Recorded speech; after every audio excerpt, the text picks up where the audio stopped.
Can you hear Chicago? Oh, okay. 10 seconds.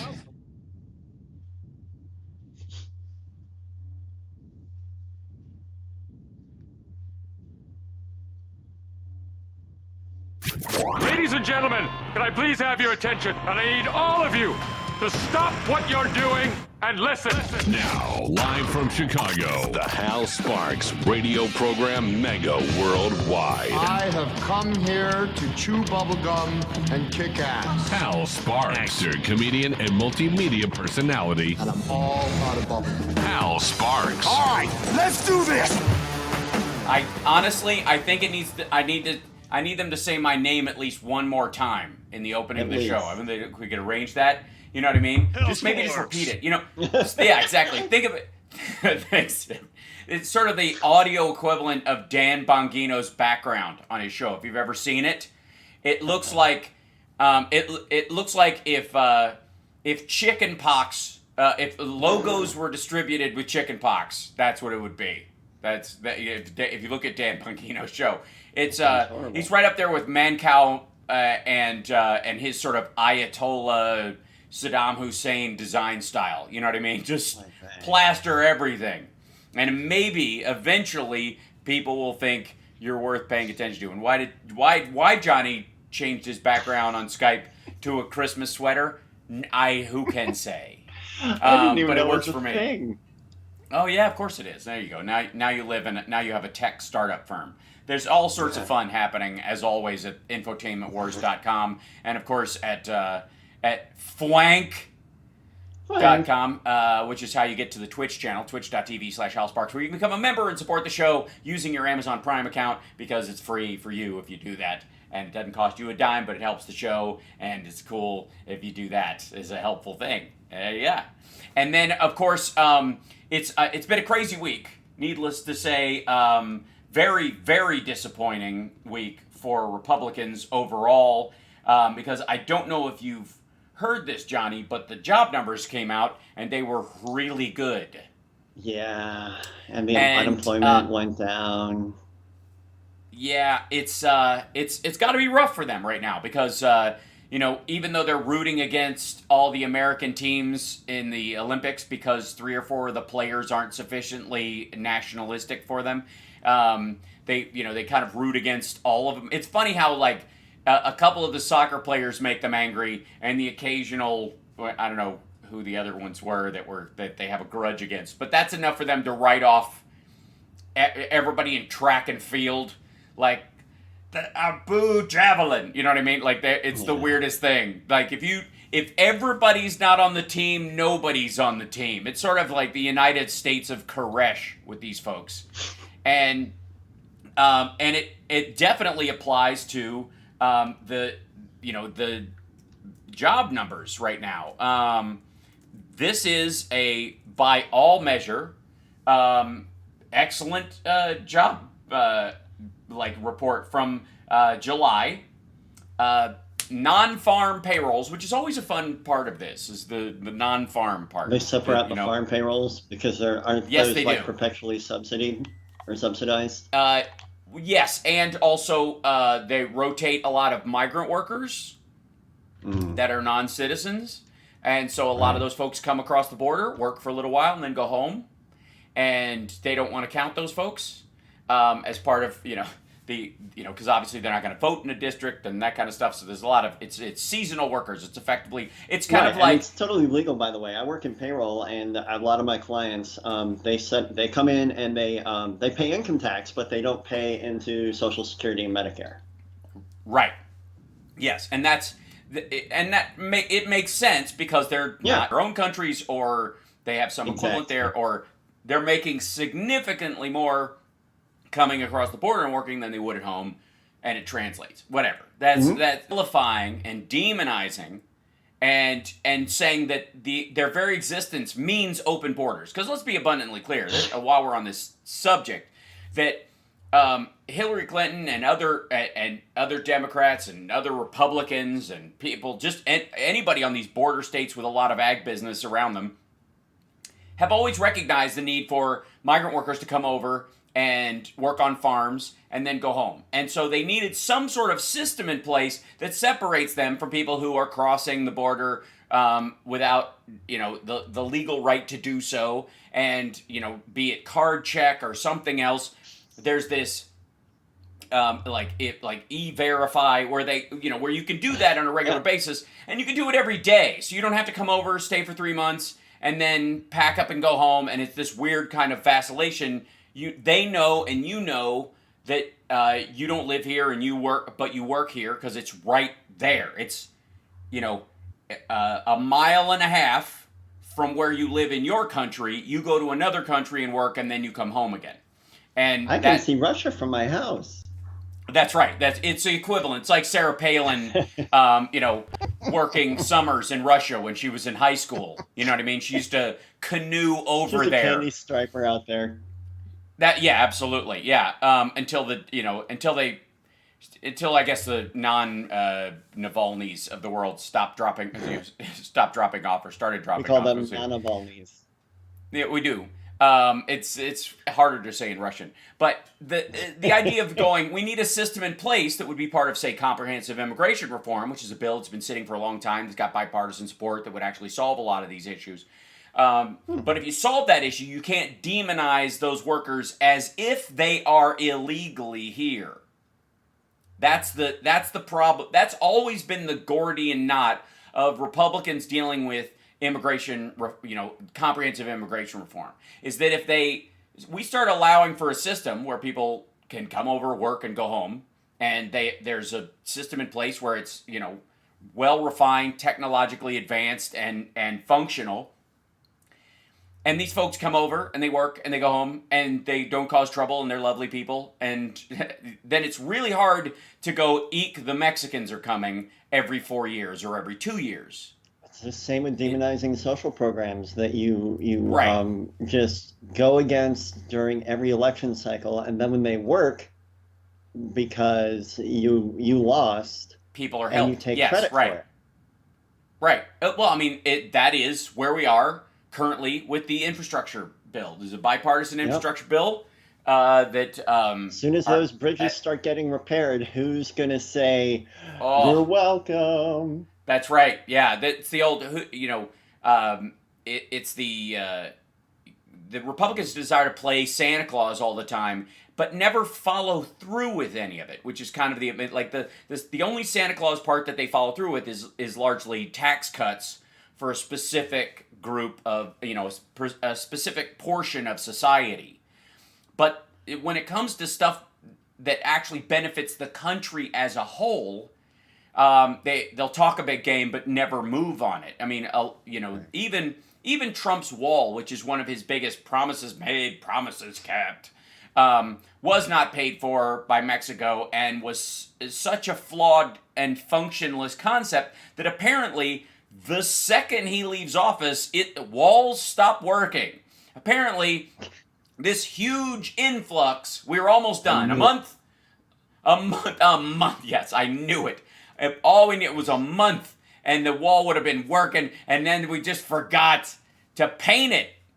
We forgot to paint the wall. That's what he's complaining about. But if they'd have painted it black, that would have solved our immigration flux right now. That's the story. Sorry. Yeah, that's right. You must paint it black. The job numbers, 943,000 jobs added, non-farm payroll jobs. Overall unemployment drops by 0.3%, 5.4% right now, which is kind of, think back to unemployment numbers in the past. That one sounds pretty sweet compared to a lot of the time I've been alive even still. And the drop from 5.7 to 5.4 is almost entirely in the Black and Latino community, as they dropped an entire point. Black unemployment dropped an entire point in the last month, which is extraordinary in 30 days. And again, goes to that whole idea that if you let these programs get in place, they work.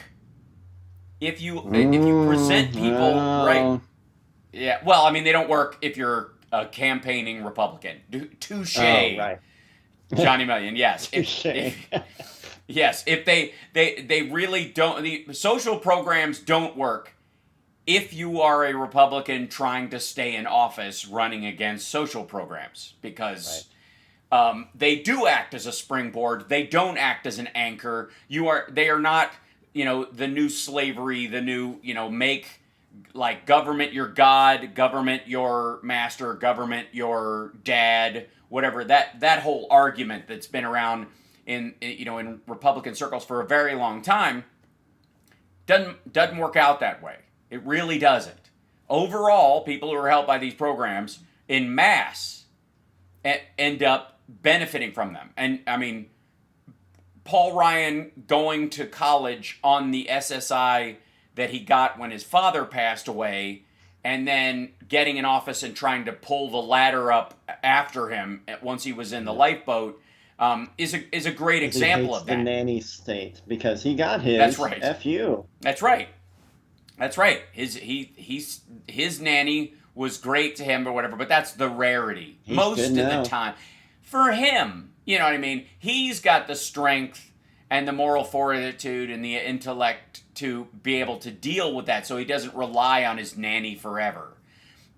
Even though he went on to take that money, get an education, get a government job, and then stay in long enough to get a permanent pension from that government job. But enough about that. So we got to take a break. When we come back, a lot has been jostling this week, not the least of which is our dear friend Mike Lindell's. Next week is the Cyber Symposium that we are, Wednesday I'm going to be covering as much of it as I possibly can, and that's saying a lot. It's as much as I can stomach anyways, but 72 hours straight apparently of this nonsense, which will result in nothing, just like the Arizona audit, and will just lead to a bunch of angry fools. And I would like to say, when we come back, why I think it's very important to ridicule and dismiss. I'll tell you my political theory on the return. We'll be back.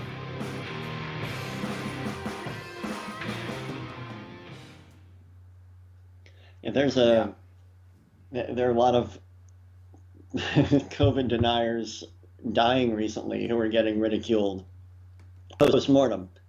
And people are crying foul, and it's like, no, you know what? If you're a COVID vax denier, you die of COVID, I think people need to know about this. Yeah, well, the ones that kind of come around and are like, I should have gotten the vaccine, thud, I don't wish ill on anyone, and that's a terrible way to realize you've been dumb. Mm-hmm. You know what I mean? It's it must be like a 2-week version of that feeling when a Instagram model falls off a cliff. You know when they're selfieing at some place? Oh yeah.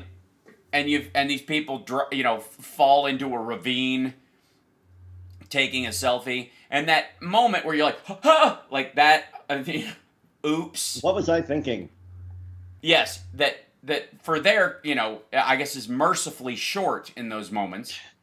Sure. But in the case of these, the COVID folks, is a creeping fear that leads to a horrifying realization that leads to a terrible goodbye and suffering without communication for days before they die.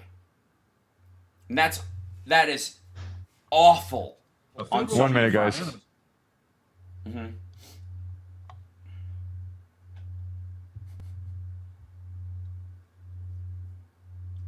What gets me is the it's a hoax, and then it's a government-created virus to control us with fear. It's like, really? And then Trump came up with the cure. 30 seconds. And nobody gives him credit. Thank you.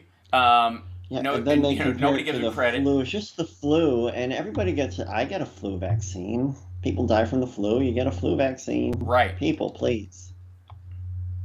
It is extraordinary. 10 seconds. Thank you. Like we're not going to have a 90-second bumper to give us a good warning. Yeah, I know I'm only on 1 day a week. I get it. I'm going to have to jump on GarageBand and start sawing something together.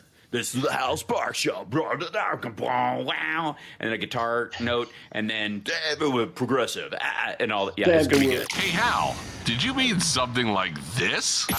This is the Hal Sparks Show. Wow. And a guitar note, and then progressive, and all that. Yeah, it's going to be good.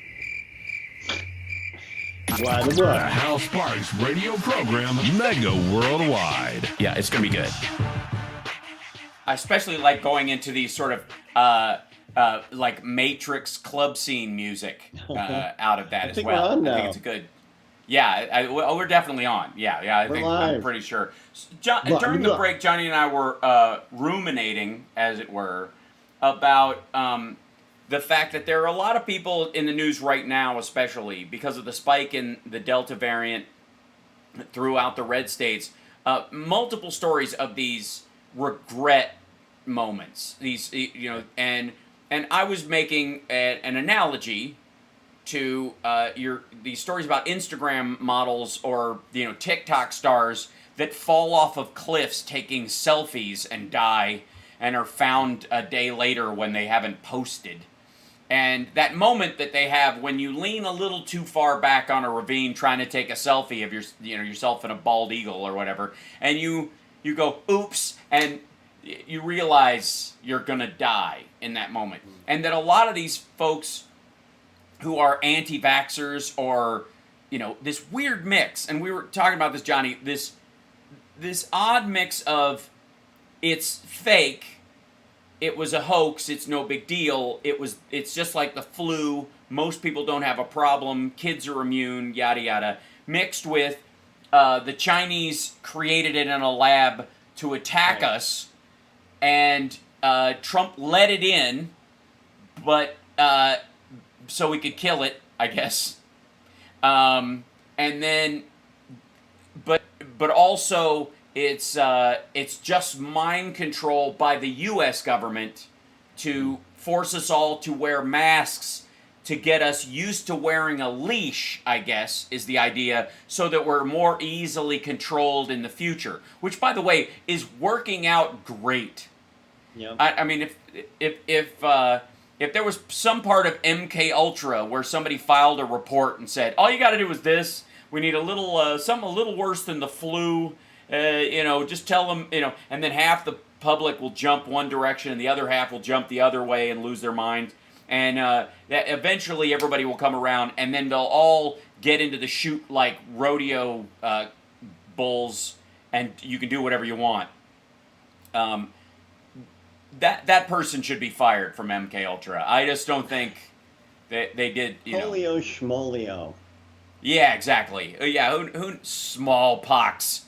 So this overall, you've got a lot of these folks who are, we're seeing a bunch of these stories. Now, those are the stories that make it to the surface. These are the people, by the way, who have family members who were saying, I told you so, to their relative who was that uncle that we all joked about at Thanksgiving, the Trump uncle that everybody had. Those are the people that are dying. They're dying. Those are the very people that are getting sick and dying. And their family members who rolled their eyes but let it go and said, we love you anyways because you're a relative, but you're kind of a jerk. Those are the ones who are being interviewed right now going, yeah, no, we're all vaccinated and we're encouraging everybody else to get vaccinated, and we didn't want him to die, but there was no talking him out of it. In one case, this one guy's wife was not allowed to get vaccinated until he died, and then she was like, you know what? I'm going to go ahead and get that vaccine now. Not allowed by him? Yeah, he forbade her. Wow. Because yeah, because that's how family structures work, of course. Right. Well, I mean, maybe they were planning on having children, and he didn't want them to be magnetic. You know what I mean? Because nothing's more annoying than where are my keys? And they're stuck to Junior's head. You know what I mean? And you can't like lean closer to the dashboard. I can't start the car with your forehead all the way over there. I sincerely want to be magnetic. I don't care who knows it. I drop so many little screws. Oh my gosh. Yeah. If I could hold a screw with the tip of my finger just to put the little, like the nut cover back on top of so my you don't guitar. have to pinch it. You just, it would just stick to the end. You're right. Yeah. Local, even if it just stuck to my shoulder, at least I could just lean my shoulder up against whatever I was trying to screw into the wall. I mean, we need to flash a satire warning. Satire warning. Satire. Pictures. Yes. It would make getting Canadian change out of a storm drain so much easier. It's so weird that stuff is. But a lot of close-up magic for people. It didn't that coin didn't disappear. It stuck to your forehead, right? So. And then also nobody would believe in the Force anymore because that's all magnets. Yeah, exactly. So, as we look at the change that is coming, and by the way, we are now at the point. It took a month longer than the Biden administration wanted, but 70% of Americans who can get the vaccine have gotten at least the first dose, which means in about another week and a half, the rest of them will have gotten their second dose. So we will have achieved a broad range of herd immunity, at least against hospitalization and death through vaccination in this country by the end of August, which is also when the Biden administration will have us completely out of Afghanistan, if we're not already, by the way. It may just be a formality that we're looking at the end of August. Also, jobs numbers looking great. Housing market is solid. Inflation, though it is not, quote-unquote, keeping pace with wages, wages are on the rise, and the inflation that we're seeing is temporary. It is based largely, as most, if not all, economists will tell you, is based largely on supply chain issues caused by COVID. As was the lumber issue, as was anything there's a shortage of, and there's a lagging one that is caused by the amount of production, material production, done in China that is in the process of being moved out of China. Because not only is COVID one of the reasons why a lot of companies are moving out of China to places like Taiwan and Thailand and Vietnam and Cambodia and other places like that, and so that they don't have to move their entire factory across the entire globe. Although many they're going to the Czech Republic, or they're going to Slovakia, like that kind of region. Tucker Carlson's favorite place, Hungary. A lot of people are moving there. Poland. They're moving there for the low wage workers. It's not as low as they were getting in China, but the upside of not costing the entire global economy trillions of dollars and millions of lives has made a lot of these companies feel like they should move out and go to these other countries. And in that transition, as they move out of China, there's going to be a delay in production on stuff that, cheap goods that people were counting on getting for a very long time. This will affect the Walmarts of the world. This will affect the Targets of the world. And this is a regular, it is a natural response to the COVID crisis. It was such an extraordinary moment, and it largely occurred because the Chinese government could not be trusted to tell the truth about this threat as it emerged. And going forward, if you're a business person, that's something that's going to concern you, because it's not localized to just, whether someone in a lab in Wuhan is selling the livestock that they use to test things on, for a little extra side cash in a wet market nearby, right? Or whatever the precise jumping reason, or even bringing that kind of livestock, animals, wild animals from a northern, highly forested, I don't even know what it's not quite an Amazon-like forest area, but it's more dense forestry in that area, bringing it down to a wet market where people will buy it in another portion of the country where they aren't keep getting illegally. hung up on the term wet market.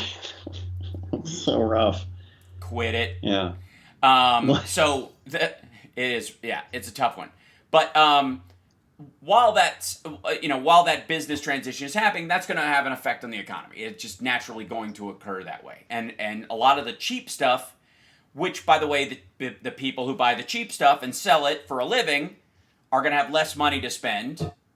And so they're going to have to raise the price of other stuff that you'd get locally or you get from somewhere that isn't there to compensate for that lack of money. Arboreal. Thank you, Driftglass. I don't know why, but loving the movie Flash Gordon as much as I want, as much as I do, I don't know why I was hunting for that word. But you have a situation where, and we got to take another break, and I never even got to my why it's important to mock and deride people. We'll do that right after this one, I promise. We will get back to mocking. But this is going to affect the supply chain issues are going to affect things going forward for the next 8 months to a year. Not to the extent that it is currently. It's going to start to taper, especially as we get towards Christmas. And the Biden administration knows this, and which is why they are sort of emotionally coasting. While they are dealing with a lot of these issues for real, they are not panicking. So we'll be back right after this. It's the House Sparks Radio program, Mega Worldwide, on WCPT Radio, Chicago's Progressive Talk.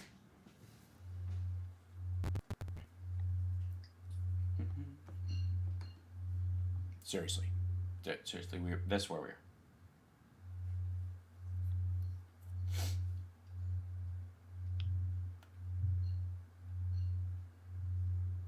I don't hear Chicago. So are you guys playing that? Are we out?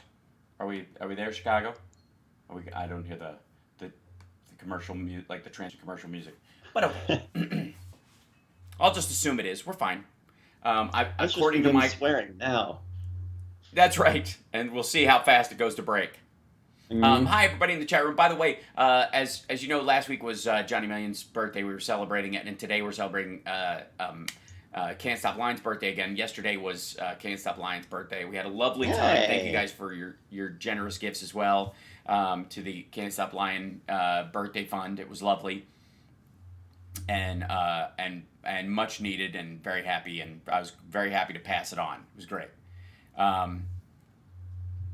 Let's see. Okay, should be panicking with all the gerrymandering going on by Republican hogs. The problem with partisan gerrymandering is that while it isolates, a smaller group, a minority group in certain areas, they also, partisan gerrymandering has also made these really weird districts that actually creates minority districts where they do have a full representative, where they would not have the political power. Let's say you've got 4 districts, and they're all evenly distributed. They're not weirdly shaped. They're just squares, right? It doesn't matter. As long as there's enough people in them, that's the site. So you got 4 squares for these districts. And 13 to 15% or 20% of each district is Black and Latino, for example. Or leans LGBT 1 minute, guys. Or whatever. Thank you. If you don't partisan gerrymander, they don't get any reps. They are overwhelmed by the Republicans in all 4 districts. So the partisan gerrymandering doesn't always hurt the way it does it unless the volume of voters is such that it wipes out any potential for any single minority. 30 seconds. District. Thank you. The irony is that by trying to eliminate it, they create a distinct representative, and that representative, if they're great for their district, it bleeds into the other districts. Mm-hmm. It's the tricky part of partisan gerrymandering. What they're really trying to do is create 10 seconds. more districts. Thank you. That don't actually, that shouldn't exist technically.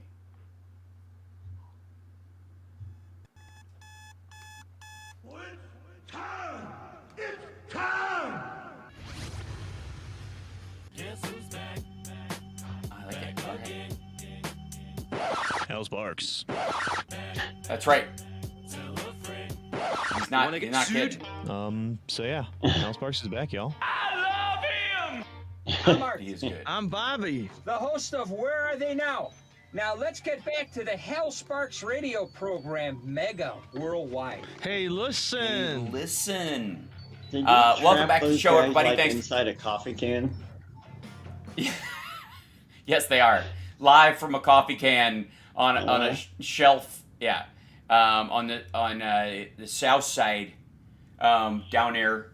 Listen. Hey, listen. And another thing. So we've been hearing a lot about Marjorie Taylor Greene and her this week especially, and this is not the first time, by the way. I don't know why anybody's acting like this. The first time she suggested a quote unquote Second Amendment solution for people knocking on your door suggesting that you get a vaccine, because let's understand what this is about. Yeah, I mean it's she basically, these are now her applause lines. So, of course, she's going to repeat this stuff. And in many ways, I think she thinks it sounds brash and bold and strong and tough and Republican bumper sticker words. But she doesn't actually think anybody's going to take her up on it. So it's kind of like the Sarah Palin targets. You can put a bullseye on something because it's macho. It's culturally appropriating toxic masculinity. Let's just call it that. And so you think it's just something you show, and you go like, look how tough we are, and we don't care, and I give 0 Fs, and I'm and nobody can stop me, and free speech and whatever. And until the time in which somebody actually shoots someone who goes to their door and says, hey, have you gotten vaccinated? They can, which she thinks never will happen, by the way. She feels free to say that because it works for her brand. It helps her look like she's a rebel, and the issue that most of us have with it is there's absolutely people out there who would take this as the QAnons of the world, who think this is the end times, who follow Mike Lindell and Mike Flynn and all these folks, and think that this is that these folks who are showing up at their door are not their fellow Americans who have volunteered or taken a job at $21 an hour that they're lucky to get in their area, going door to door and seeing if people have been vaccinated, and if they'd like to, here's some free information. No, that these people would shoot those folks for handing them a pamphlet and suggesting, because remember, the Republicans always have a problem with the concept of consent. When you ask them to do something or suggest it or make fun of them for not doing it, you are, quote, shoving it down their throat, right? We hear this all the time from the right wing. But if they attempt to shove something down your throat, you wanted it anyways, right? This is the Trump concept of consent.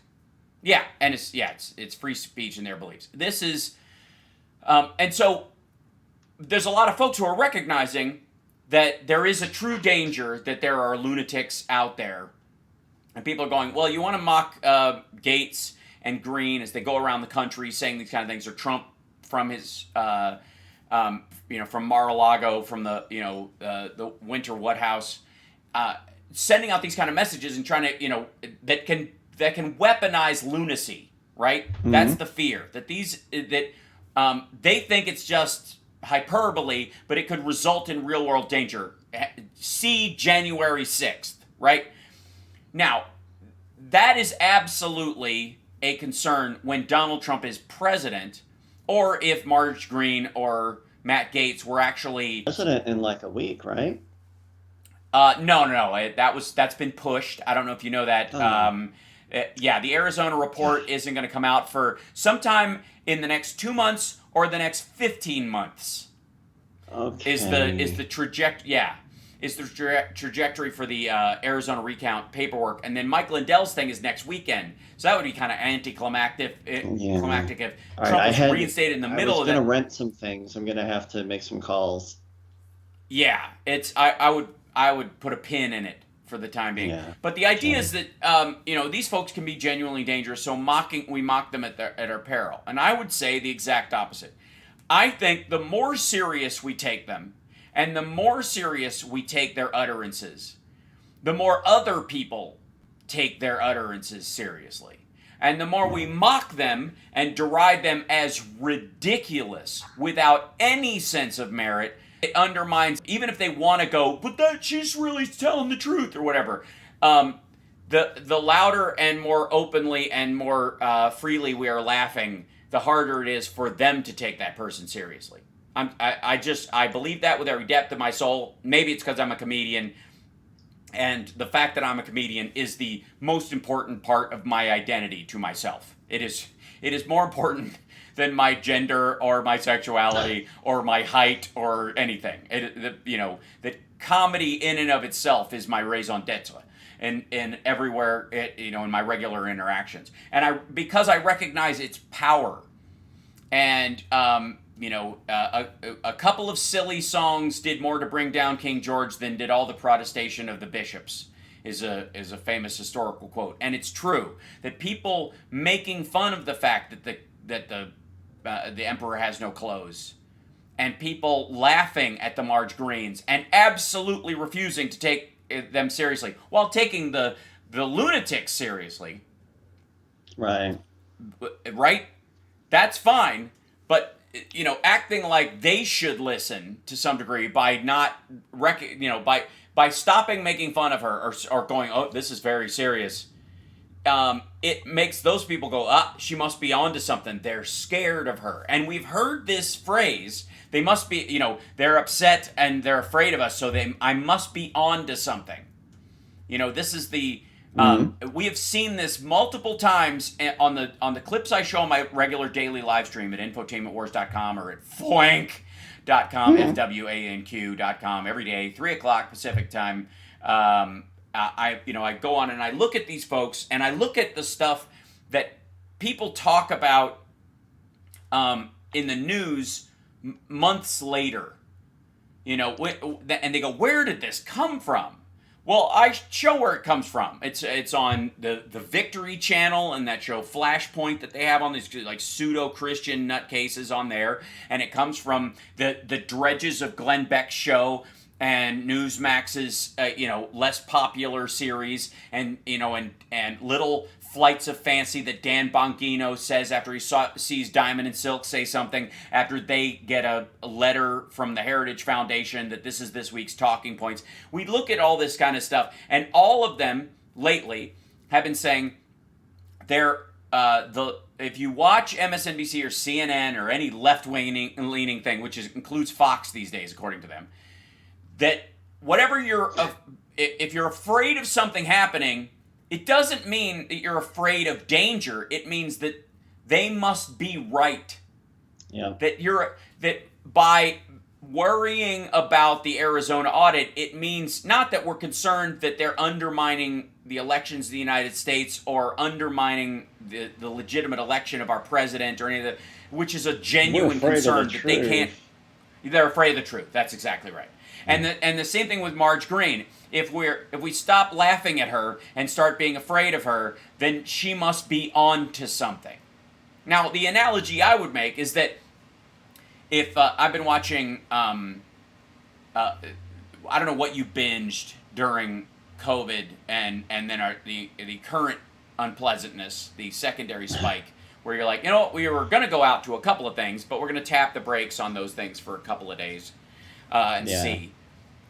But a lot of true crime, a lot of that stuff, because I always in my fantasy head feel like, all right, well, what gaps do I have in my security that I can perhaps fix that they didn't have in 1978 when BTK was first, finding his wings, and in, the analogy that these folks make where, well, they're afraid of it, it must be true, to me is like saying, that a home invader had a point. That it was the family that was protecting their children were afraid of the truth of the home invader. They were, you know what I mean? Like, they just didn't recognize. Maybe that home invader really owned that house.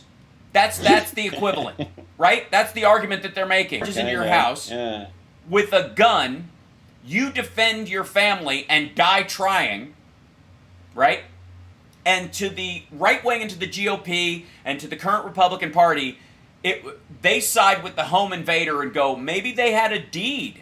Maybe it wasn't your house you were living in for 15 years. Maybe the Moroccan King sovereign citizens group that is taking people's houses, maybe they had a point, right? What's more libertarian than being able to seize someone's house at gunpoint, right?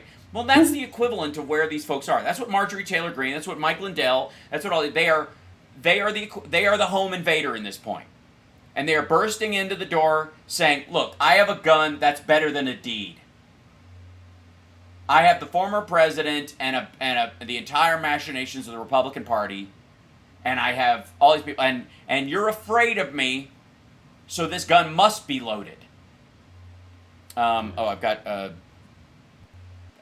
so to me, it is incredibly important going forward, and people can differ, and I'm sure you will hear different ideas from other people, but if we like diversity of opinion, that's what my show is good for.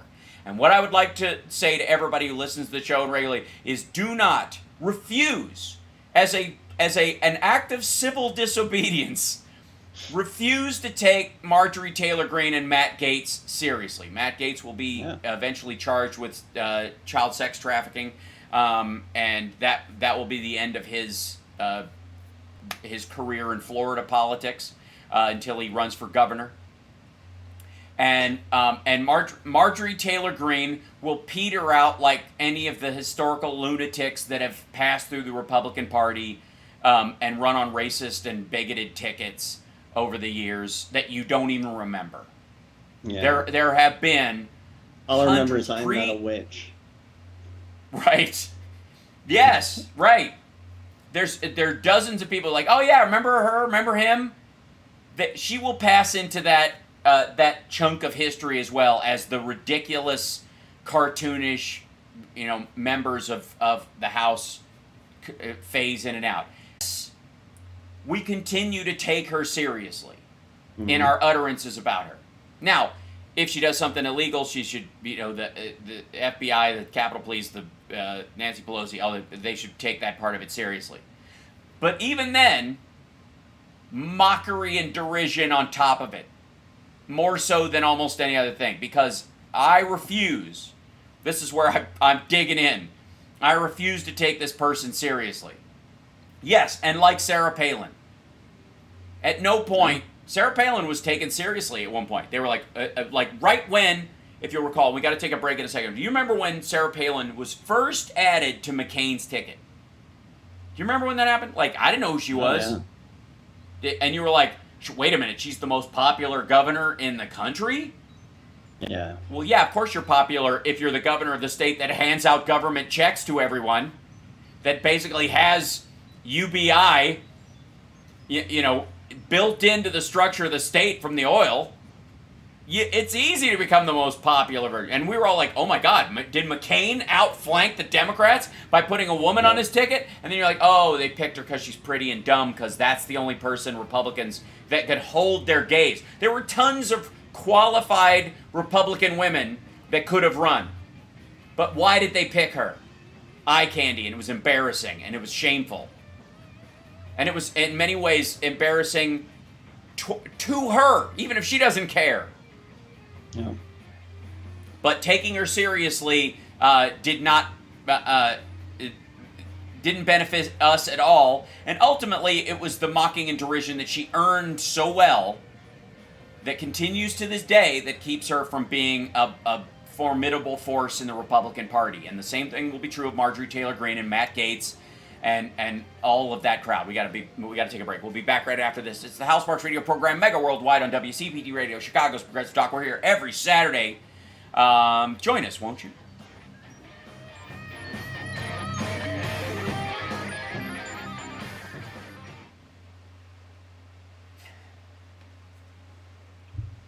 I will be right back, good sir.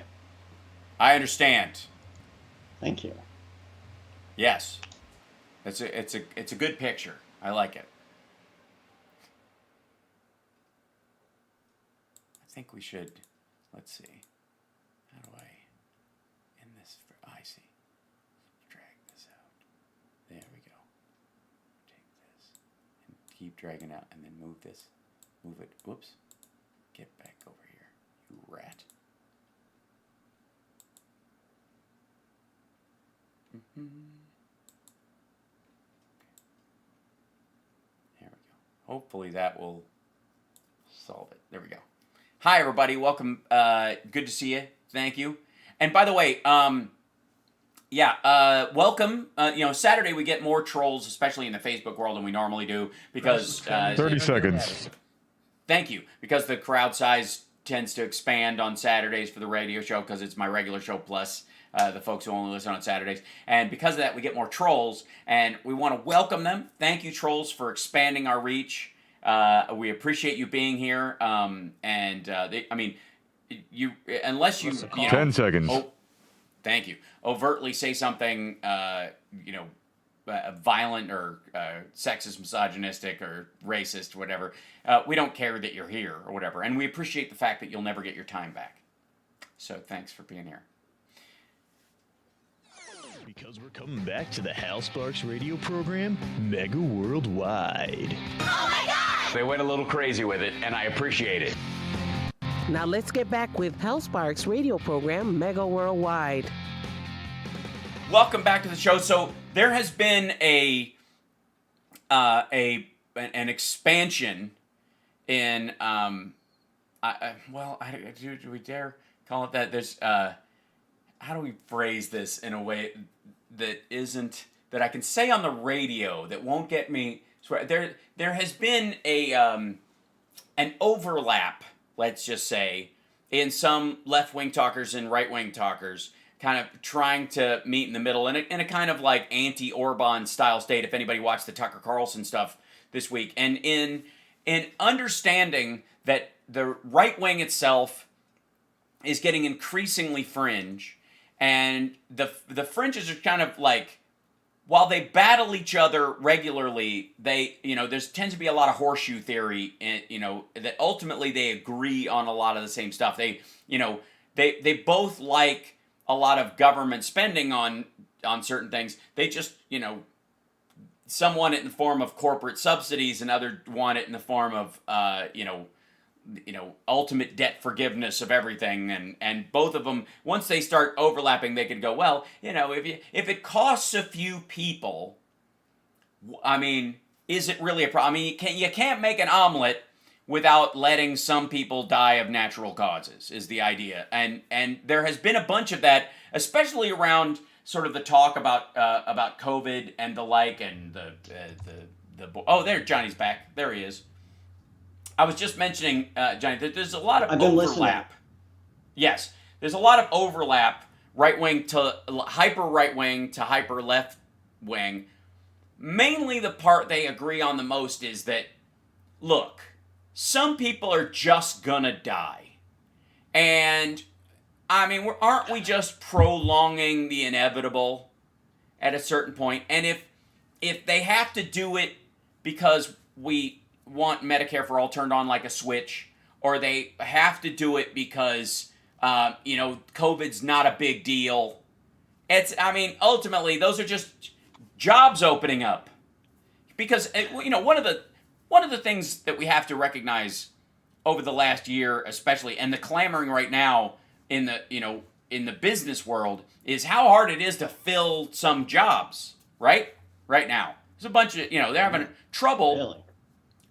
The only thing that killed people last year, it's just the excess death that stacked on top of what was a slightly diminished number because everybody stayed at home. So there were fewer, Instagram models falling off cliffs, to stack up, which is apparently now, it's going to, according to me, it's an epidemic. I'm just going to go. It is.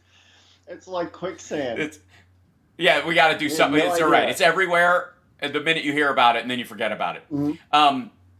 But 600,000 plus 629,000 rough number. We'd have to check the card in Biden's pocket daily to see what the actual number is.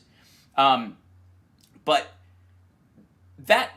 those folks dying and the members of their immediate family or their loved ones who are not going back to work right now because they're the holdouts about going back to their service job or going back to a crowded workspace, especially with the Delta variant, going back to their place of work right now because they knew someone personally, was in a relationship with, or were the son, daughter, brother, sister, mother, father of that person who died, who might not be in a big hurry to wait tables at a Cracker Barrel in a red state that's having a Delta variant jump right now.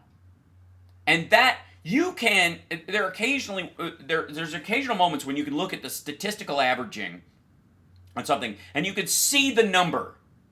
You could see how many people are out of work in what areas, and the delay in vaccinations, the delay in people going back to work, the people staying using the expanded unemployment insurance or rental assistance because they are deathly afraid because of their personal experience to go back to work, to go back to their place of business. Because they know they're in a lot of these red states especially, which is, and you look at the national numbers, can we not pretend that the national numbers are slanted entirely into the red states right now? Because if they were slanted into the blue states, that's where all the people are, and It would be a much bigger number. Seriously, the list is so damning. It's embarrassing. It's embarrassing. And yet, you've got, right now, and I'm going to see if I can find it again, Ron DeSantis is trending on Twitter because Florida has 22,783 new cases, 199 new deaths, more than double the next state over. Texas has 78, which, again, we're getting, as a nation, a handle on what the best outcomes for people. The number of deaths are going down largely because of the number of vaccinated people. This is if the population, the unvaccinated population of this country was its own country, the death rate per capita in Unvaxistan would be the worst in the world. And the leaders of that country, which would be, Abbott and DeSantis and that crowd, would be proudly shaking their fist at the world, saying, we don't have, like Khrushchev's doctors shaking their, we don't even have the sniffles, and the dude's already dead, right? Texas, 78 deaths in the last week, I believe. 15,000 new cases, though. And we know that the deaths often lag the case spikes by a few weeks. Because the cases spike, it starts to spread. The people who are going to die from it or have a really bad outcome, because that's the other number that we're not seeing in a lot of these states, that they're not paying attention to, and is the people who are scarred for life because of this. Long haul COVID. That's going to be amazing in the next 10, 15 years, figuring out the long-term effects about people who got this really bad. I know super healthy people who have lingering heart problems and are just now getting the green light to be able to exercise again after having COVID. And this is before they were eligible to get the vaccine. They weren't anti-vaxxers at all. Yeah, it just caught up with them because, or the worst, they were essential workers. Because look at, I would have to check, and I will during the break, because we're got to take a break in a minute, but the number of first responders we as a country have lost, doctors, nurses, cops, firemen, EMTs, who have died because of COVID exposure early on, ability for a vaccine, or who caught it in the middle of getting their vaccination, when it was, when they were the first people on the list, and still,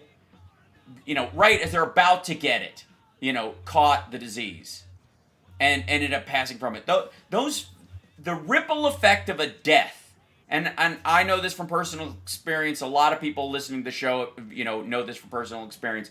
The grief alone of losing a loved one or a friend or a coworker has an impact that rolls throughout your whole life for a time, at least, until you find some semblance. And some people never do.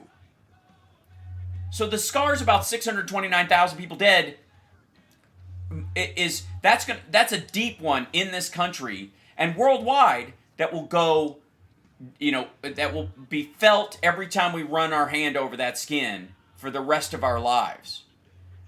We'll be back right after this. It's the House Parks Radio program, Mega Worldwide. We are taking calls next hour, 773-763-9278.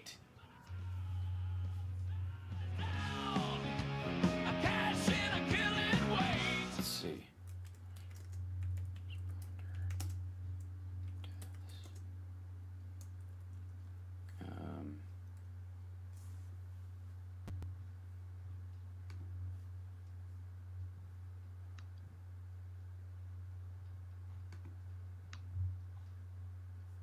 Hey, Hal. Yeah.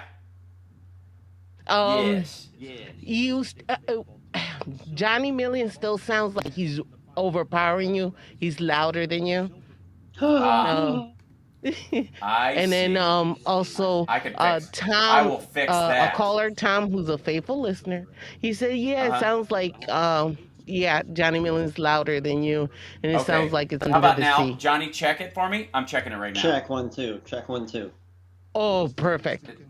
It sounds good. Okay. Much better. Okay. Thanks. Yeah. I tried to bring up my mic. You still a little low, but it's not as bad as before.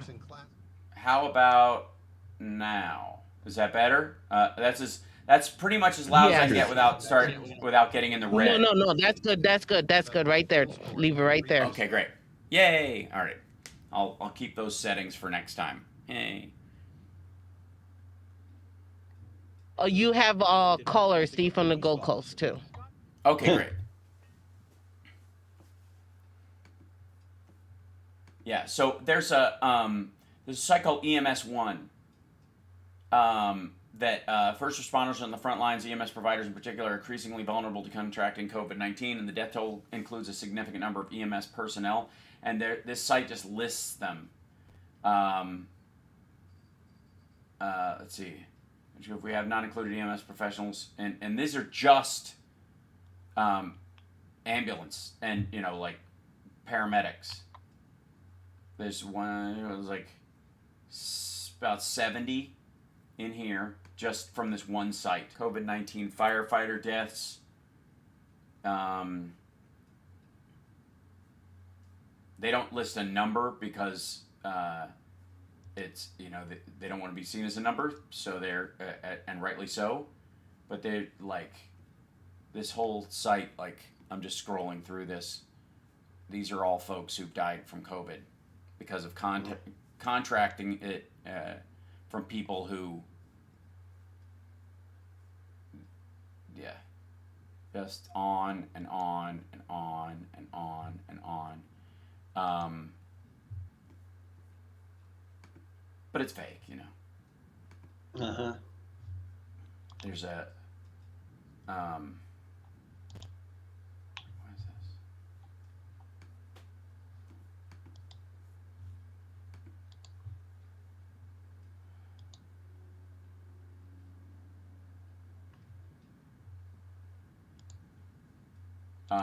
this? This is law enforcement officers that have died from COVID in the line of duty. Okay, I'm showing this on screen.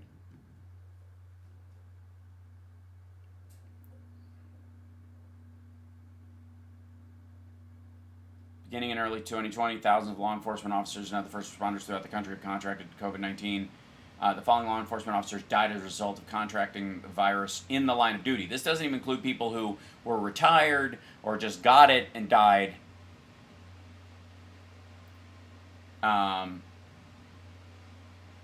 PS back to blue, I guess, right? From the Republicans. Yeah. Yeah. God damn, that's terrible.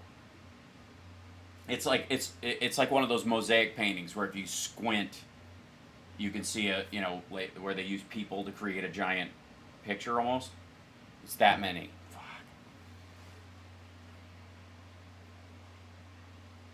Yeah, the idea that the Republicans are pro-life or pro-child is sort of Tom, I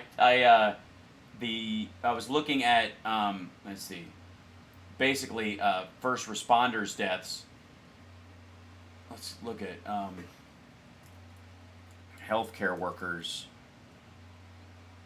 There it is. Death of healthcare workers due to 1 minute, guys. 3,600.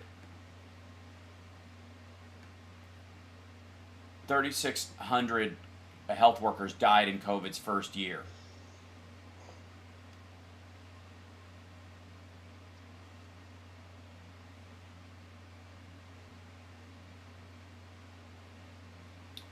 Frank Gabrin, I guess, first known American emergency room doctor. Thank you. Doctor to die of COVID-19 in the early days of the pandemic.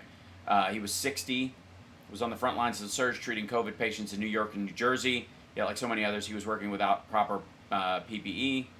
Don't have any PPE that has not been used. He texted a friend, no N95. 10 seconds. Goggles.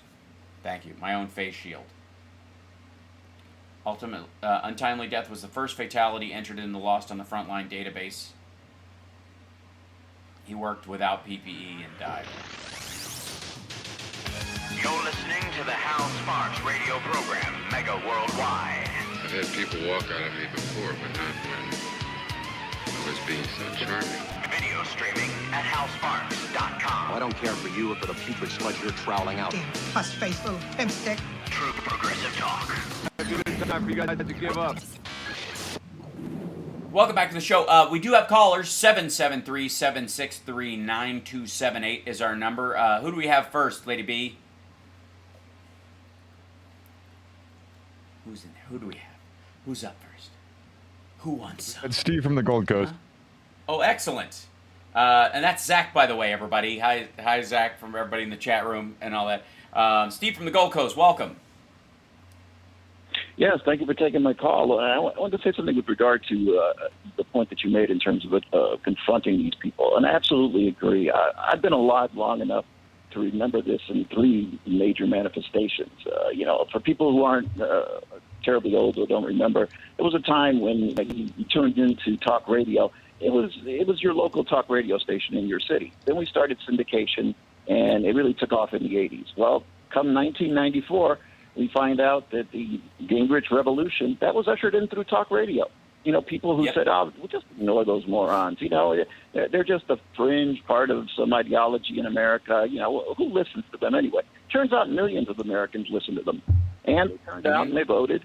And you got that. Then fast forward, who listens to Fox? And, they're not doing very well. Well, it turns out that Fox, suffered huge losses for years, but they had immense backing. And they finally built the largest audience in the cable news industry. And they had a real impact on several elections, not the least of which was 2000 and 2004. And then we go fast forward again. We move to social media. Who cares what people like Alex Jones think? I mean, he's a nutcase.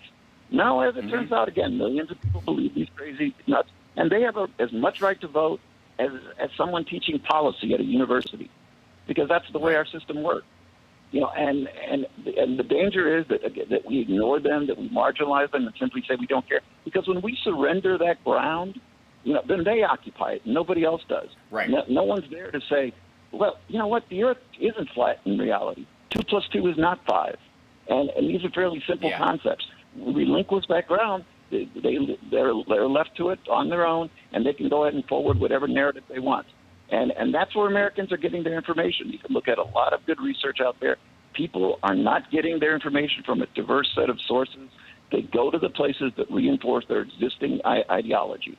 And so, anybody who dares to challenge that, you're just a crazy people. And I would say, Steve, to that point, it's why it's important to ridicule them, because rather than ignoring them until they reach they peg the meter and they're like, oh my God, they fomented a revolution.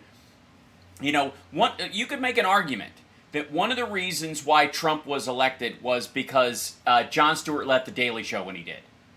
Because as that shift happened during that election cycle, and he would have been one of the main places people went, but the audience didn't clamor for Trevor Noah the way they did for Jon Stewart. He had been a staple for a lot of folks.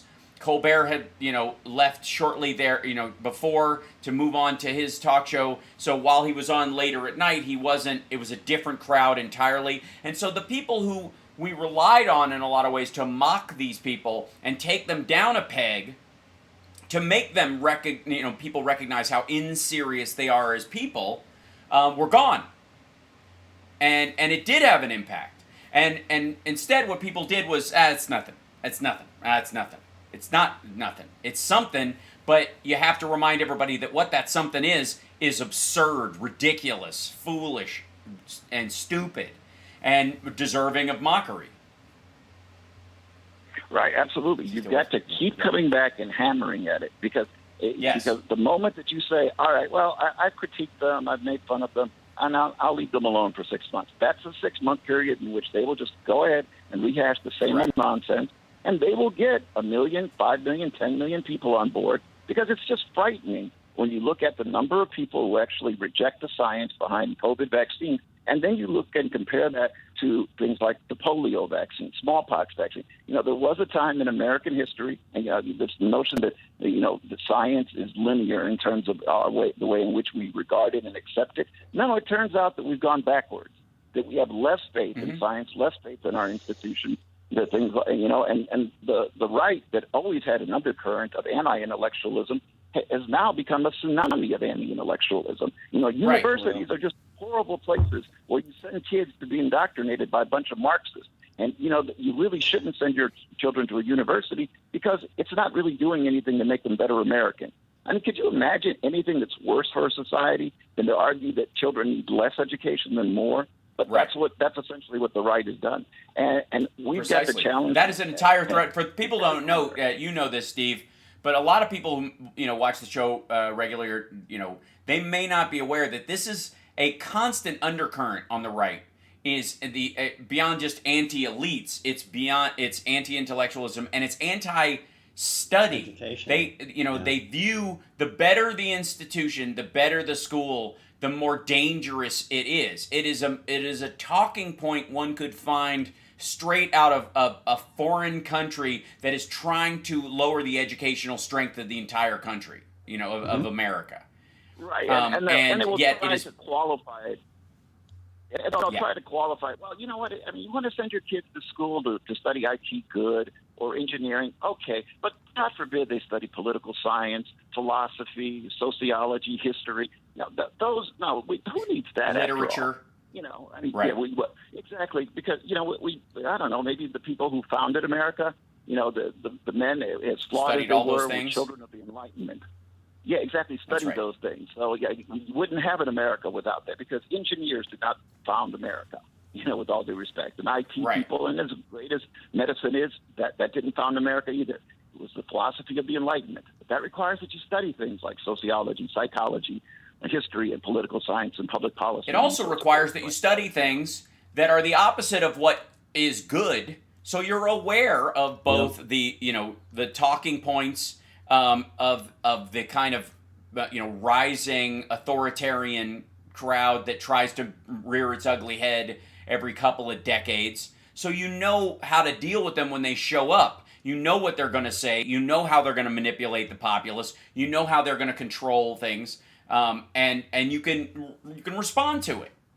That's crucial. Oh yeah, right, and we're all. Yeah.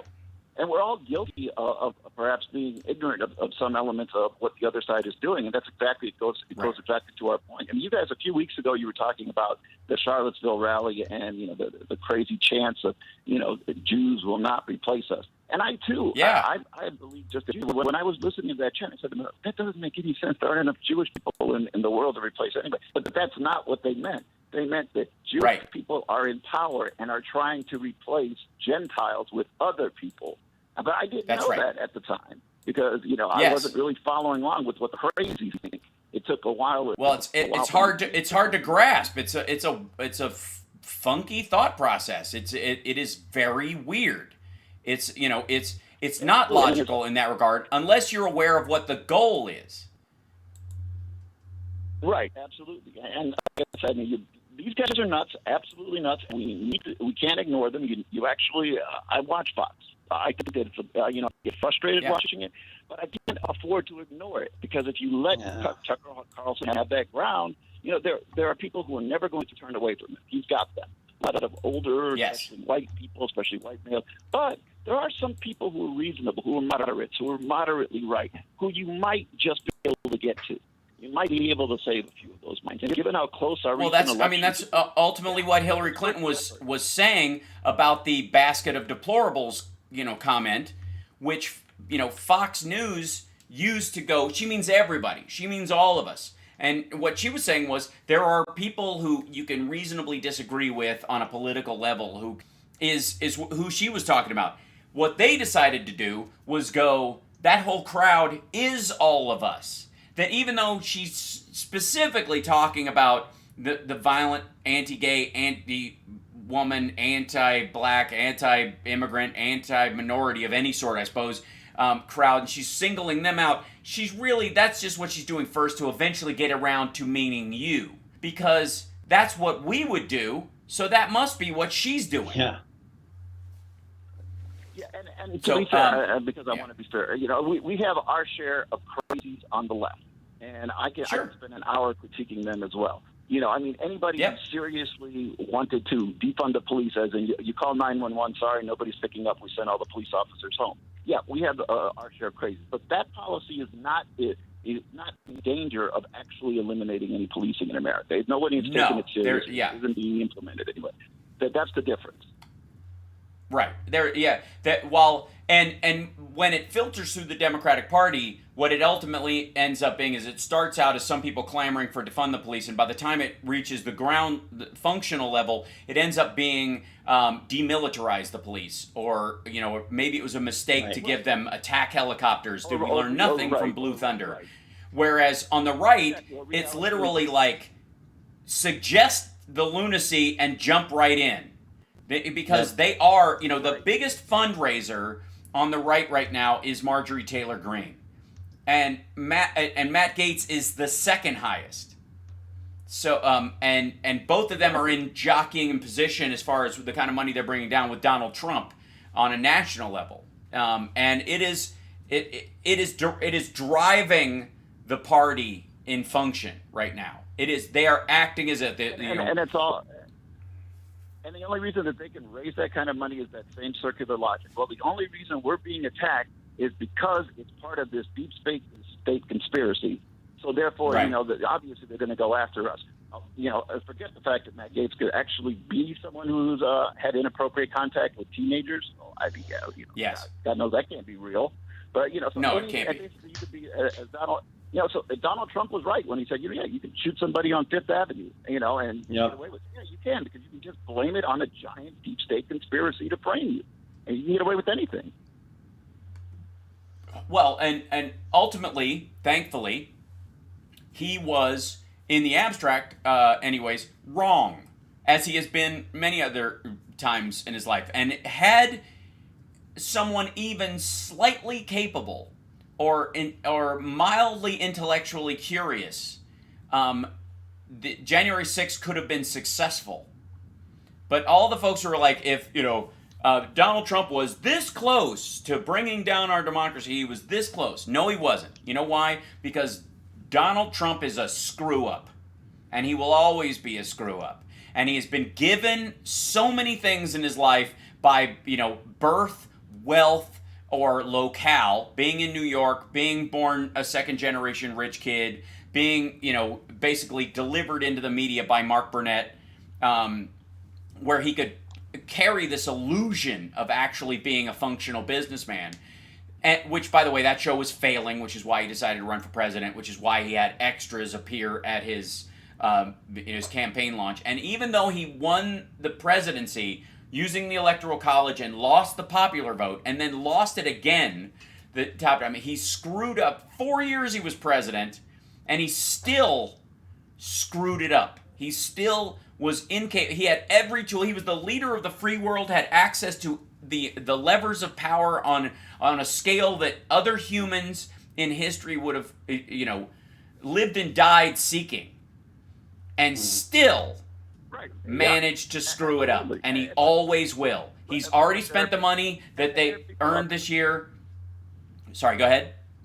Right, yeah, it's a giant graft. Yeah, exactly. It's about send me money so that I can fight to regain the presidency. Notice how they keep moving that bar, by the way. He was supposed to take power again back in August. It's already August. I mean, I'm waiting for that to happen. But keep sending us money. That's, by the way, mid-September. I'm sure we'll hear another update on when in October he will announce that sometime in November that as a Christmas present to MAGA and Q, he will seize the presidency on some date in the future, laid out in December, that will eventually in January be penciled in on the calendar so they can ink it in June, and then he can, and then give up right before the midterms. We got to take a break. We'll be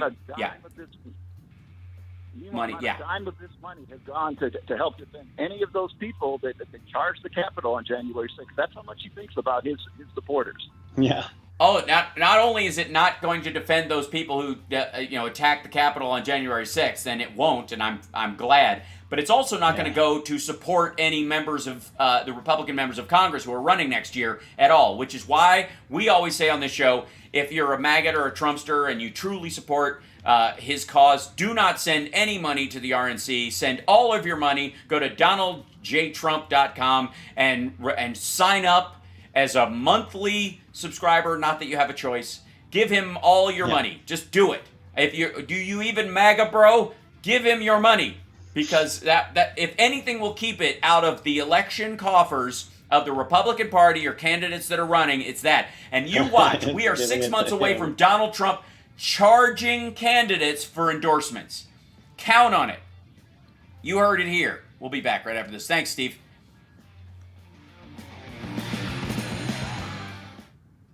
I'm telling you, dude, that's pretty funny. Send the money to him. It won't go anywhere good. Nope.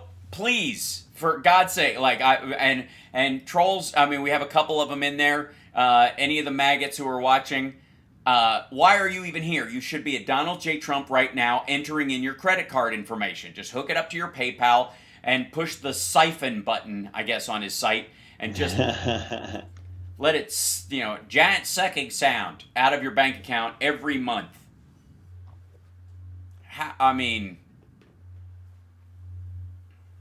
I couldn't be happier. I mean, that's what it has to. Yeah.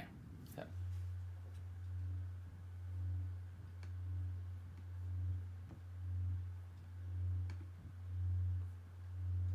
Free health care for illegal. Look. Illegal. Look. Oh. Yeah. I mean, he has the best words. He really does. The Burmese executives. So this Burmese, they say, pronounce it Burmese. To me, Corona means Italy.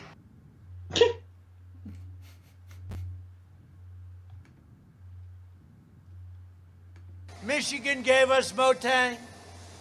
Michigan gave Motang.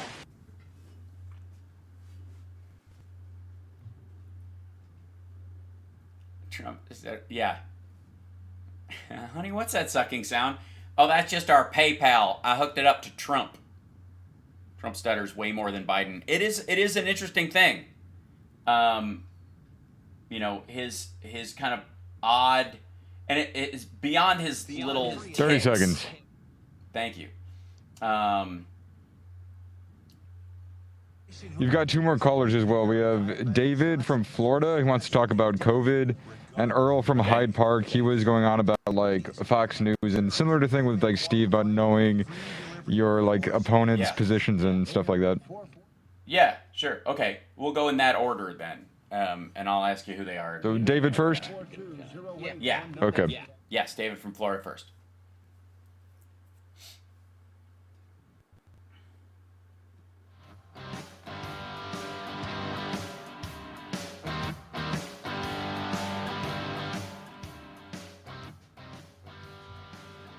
Welcome back to the show. Am I on yet? I think I am. I think I should be. Anyways, I feel like I'm back, and I want to be back, and that's the important thing. We got more callers on the line. Next up, I think, is Dave from Florida. Dave, are you with us? Greetings, Time Changer. And yes, hi. That's a Christian movie joke. And yes, Mr. Million is a bit louder than you for whatever reason. I think I fixed that, so hopefully that'll get better. Apologies for that. Fine. Just one of those dumb things. Yeah. Our now Senator Rick Scott, he complained we needed more welders and fewer anthropologists. So maybe if he had had an anthropologist, he would know why he was partially responsible for those deaths in that Hollywood nursing home back when he was running for senator. But yeah, and that's all pre-COVID or early COVID.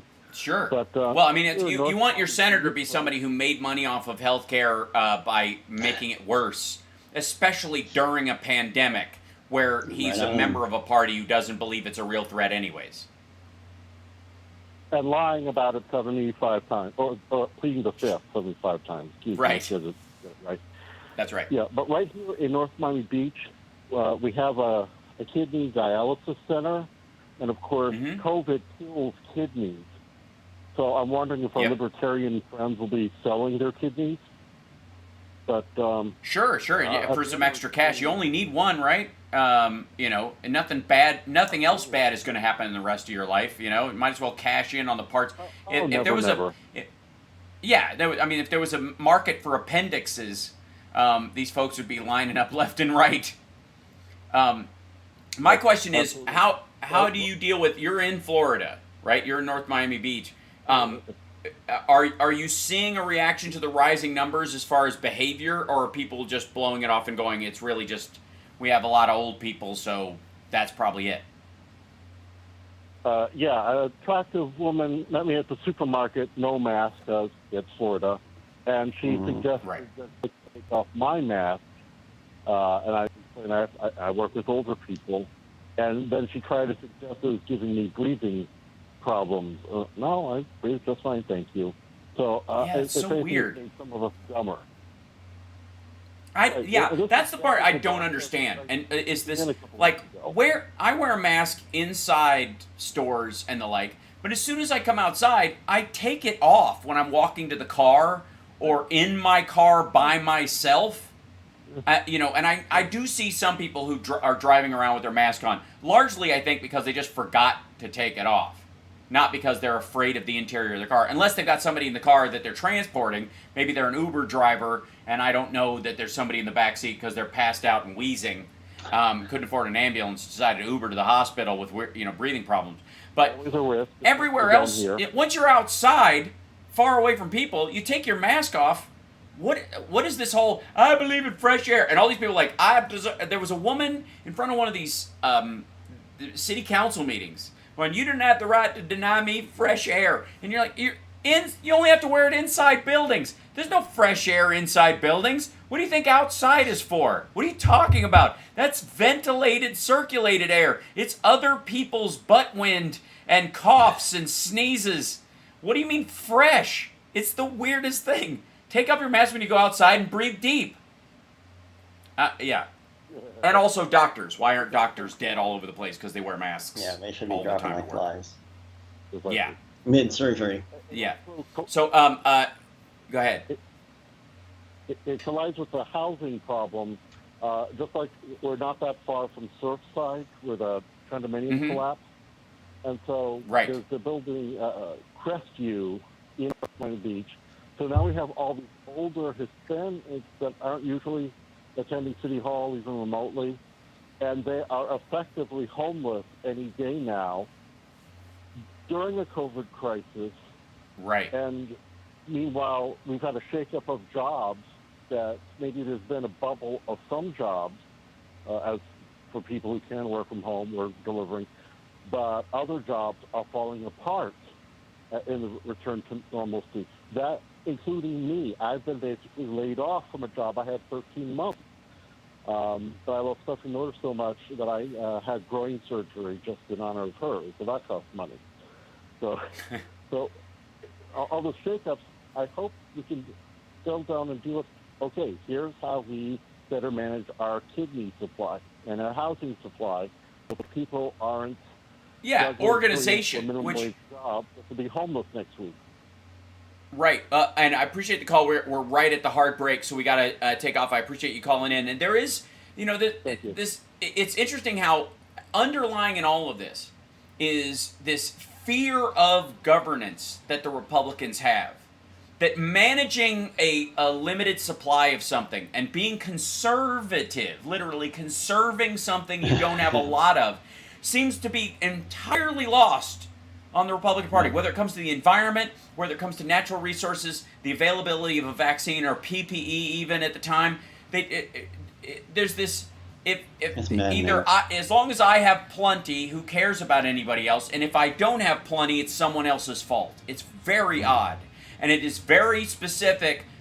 I mean, it's a post-Reagan effect. This is Reagan's phrase. The worst, the scariest words that America can hear is "I'm from the government. I'm here to help you." That the scariest 9 words or whatever.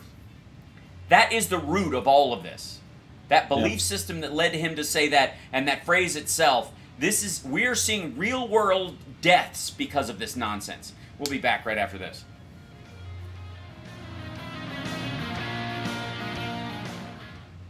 Just don't get it. They're just going to keep dying. I just feel bad for the people who don't have a say in the matter.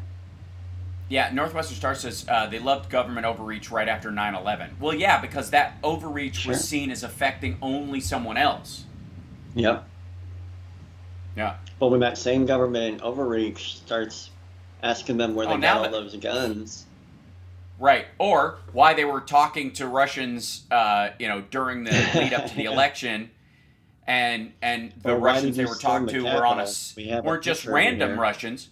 Yeah, it wasn't relatives. They were, sanctioned Russian oligarchs, and that they were, giving them their Venmo information. Suddenly they're like, "This Patriot Act stuff has got to stop." I mean, that's where Tucker Carlson is currently. That's the root of Tucker Carlson's entire argument right now. It's and it's pretty telling.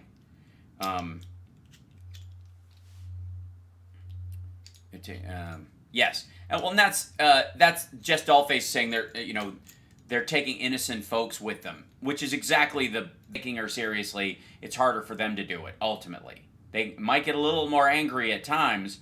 But ultimately, they go, well, she's not.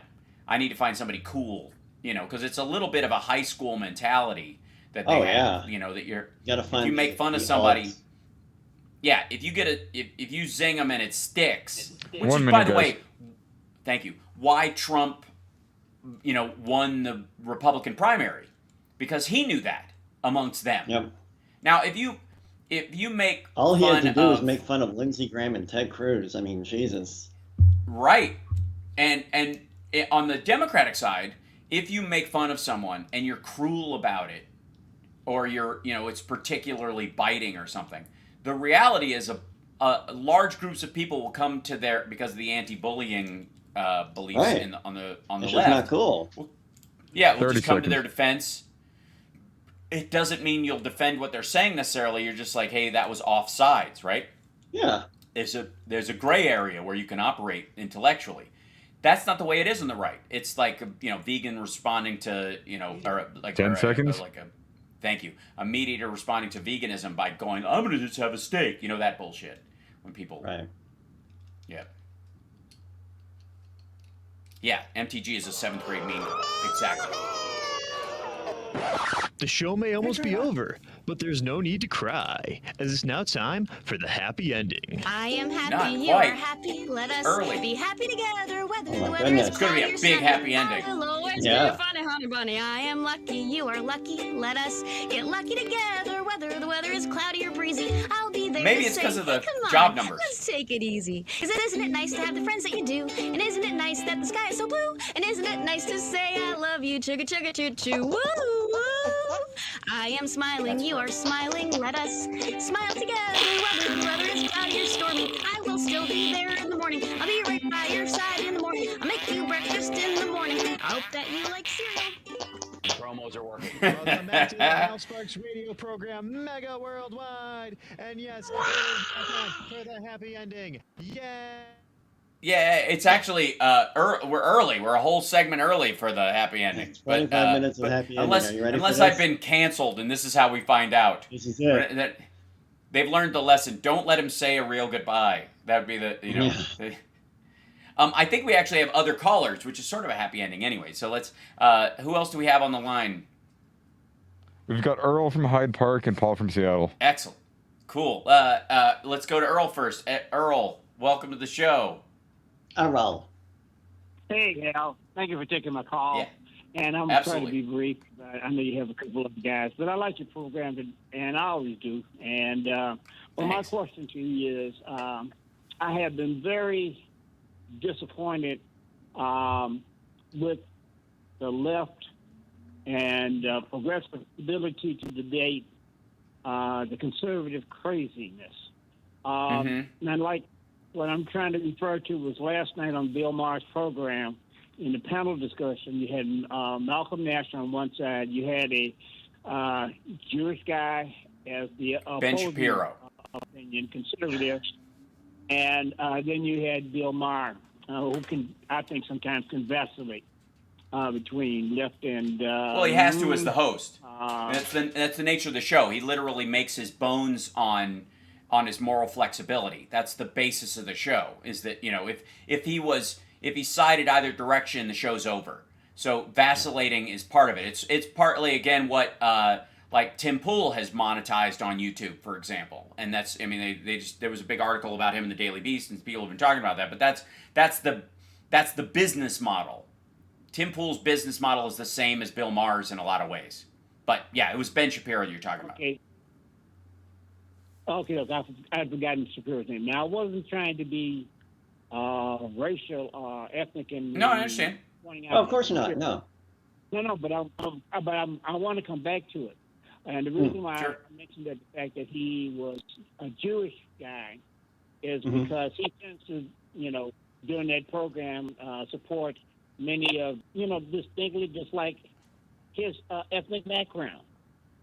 And, they literally think they're taking over the world. They literally think that the very people he's defending, specifically, are the people who think that he is, just by the nature of him being alive and Jewish, is behind a giant conspiracy to wipe them, the white genocide in the United States, and to replace them with Hispanic workers, and then I guess robots afterwards, or robots first. It's. Yeah, so it is incredibly weird. Yes, so that's what I was trying to get to was, my point in bringing this up was I don't think we do on the left a good enough job, even though Jon Stewart is gone, debating the right wing crazy. Because last night's program was very disappointing.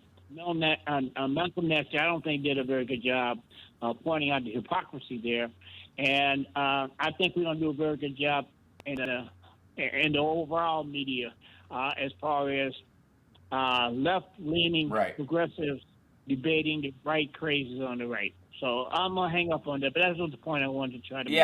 No, I appreciate that. I think it is I think I do a fine job, but that's also why I never get asked on any of those debate shows because I'm too good at it. And quite frankly, there's for those shows to work. Okay, so for Tim Pool's show to work, for Bill Maher's show to work, you need people who, and I do love Malcolm Nash. I do think he actually did a great job, but you do need people who aren't the slam dunk most of the time. Occasionally somebody gets on and they're like, they really power through it, and it ends up being a viral clip from it. But most of the show has to be about, well, it's, I don't know, it's kind of a jump ball. And so you need people who aren't going to be there to spike it at the net. They're going to be the ones who just kind of keep the ball in the air argumentatively, so that ultimately Bill can be the one in his new rules or whatever to kind of put a pin in the idea, right? It's, I was on Politically Incorrect back in the day. I was also, when they canceled the show and they brought back some of their favorite guests, the producers brought me back on for my second time on there, was in the final days of that show. But it's, and I don't think he was a fan of that fact. And it's one of the reasons why I've not been, over the last few years on Real Time, is that I don't jump ball on these kind of things. And so that is why. And I don't think it's the lack of ability of people to debate these issues. It's because of who ultimately gets booked on these kind of things are people who just, lay back from the net and keep the ball in the air, as far as the argument goes. That's what it's for. So, and you set up Bill for the spike, allegedly, with his, at the end of the show. Let him have, ironically, I guess, the last word on those things. So that's why, by the way, it's the function of the show. And it's the same thing with Tim Pool's concepts, is that the show is all about keeping it a jump ball and the illusion of sort of libertarian laissez-fairness that goes, hey, we're just trying to be free, man. We're just trying to be free. It's all about freedom to be whatever. While under the guise, by the way, of having a political show that's talking about values or more importantly, tactics that functionally work, right? If everything's a jump ball, you never get to the tactical discussion. You never work on one, and you philosophically, if you're constantly punting it up and only talking about the extremes, you're never actually amounting to anything in that regard. And then you end up in a really weird thing. That's what they want. They want so they can just keep it going endlessly. That's right. It's nice to have another job, I have to say. As an actor and a comedian and a musician, I have other stuff to do. If we ever reach a point of sort of utopian, that I could easily shift my daily show to a daily version of I Love the 80s. I have no problem with that. You know what I mean? I'm here for it. We get humming. Why not? Yeah? But, that is one of the areas where, there's more of a discussion to be had about that ultimately, but that is what those shows are based on, is that's a jump ball show. Because it has to stay on. They got to always do it. It's different than a news organization, which can constantly roll in the day's news, right? And just talk about, if there's a slow speed chase or a murder case or blah, blah, blah, all news can shift over and start talking about that. Online political punditry and these, the Daily Show, John Oliver, Bill Maher, those kind of shows, they are predicated on that's the conversation. Oliver less so, because he can be comedic about policy and he goes way back too. Like he'll pull he things does. out of history too. Yeah, you could make it a historical show and it's still funny. Yeah. But there you go. That's we have to. I'm going to take a break a moment early because we have another caller and I don't want to just give him a minute. I want to do it on the other side, and we were tighter on the break before the hard break. And we're going to have to play the happy ending thing twice this time? No. It's an ongoing rolling happy ending. All right, okay. We know this. It's fine. We'll be back right after this. It's the House Sparks Radio program, Mega Worldwide on WCPT Radio, Chicago's Progressive Talk, WCPT820.com. And program it into your car radio. You're driving around anyways. Put it in there. It's all your favorite liberal talkers are here. And of course, the House Sparks Radio podcast, Mega Worldwide, is on the Sexy Liberal Podcasting Network. You can listen to the truncated, shorter version on there. We'll be back. And you get the rubbers. It's on the podcast. Whenever I'm talking, all you hear is like. That's right. Boot. No, and I will say this. Hi, Chris Lavoie, who's listening right now afterwards when he edits the show and cuts it down. He did name drop you on Steph's show, as an integral part of the podcast when we were talking about it. So it was very nice of him. Very nice. Yeah. So, and not just because it was your birthday. I don't. Maybe that's why it was on his Maybe mind. So, I'll take it. But that's okay. That's all right. I can't. Brenda says I just can't grasp how hardcore Christianity on the right. There's been entrenchment of hardcore atheism on the left, and that has politicized spiritual belief in a way that just was kind of off the table before.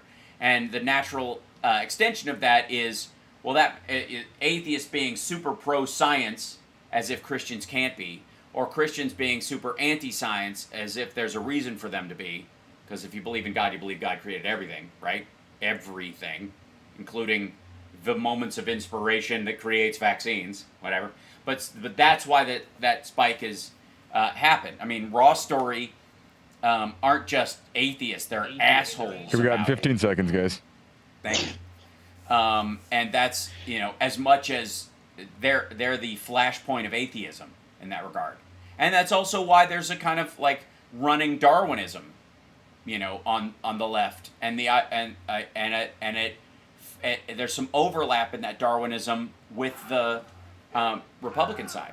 That's another.